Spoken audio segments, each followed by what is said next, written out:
Hi అండి. Market నుంచి రొయ్యలు తీసుకొచ్చాం. రొయ్యలంటే ఇష్టమైన వాళ్ళు లైక్ చేసి సబ్స్క్రైబ్ చేసేయండి. ముందుగా రొయ్యలు క్లీన్ చేసుకుని పక్కన పెట్టుకోవాలి. మసాలా కోసం మిక్సీ జార్లో అల్లం, వెల్లుల్లి, కొబ్బరి, ధనియా, జీరా, గసగసాలు, మిరియాలు, లవంగాలు, దాల్చిన చెక్క, ఇలాచీ వేసుకుని మెత్తగా పేస్ట్ చేసుకోవాలి.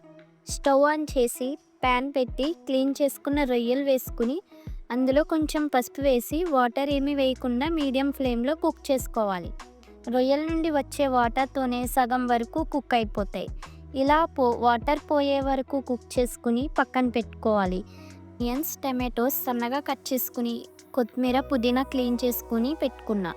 ముందుగా గ్రైండ్ చేసుకున్న మసాలా పేస్ట్ కూడా పక్కన పెట్టుకున్నా.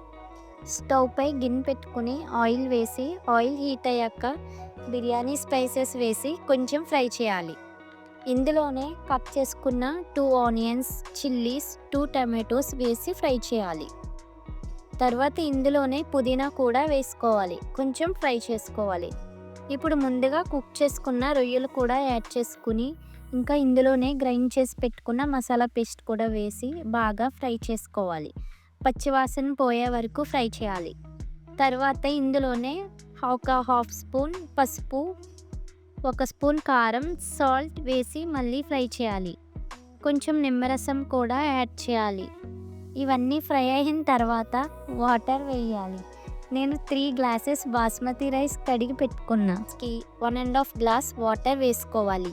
ఈ మెజర్మెంట్స్తో రైస్ పర్ఫెక్ట్గా కుక్ అవుతుంది.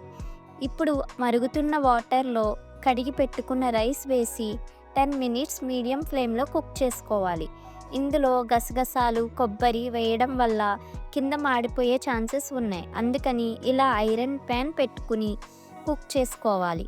లాస్ట్లో పుదీనా, కొత్తిమీర వేసి మూత పెట్టి ఏదైనా బరువుగా ఉండేది ఉంచి లో ఫ్లేమ్లో ఒక 15 మినిట్స్ కుక్ చేసుకోవాలి.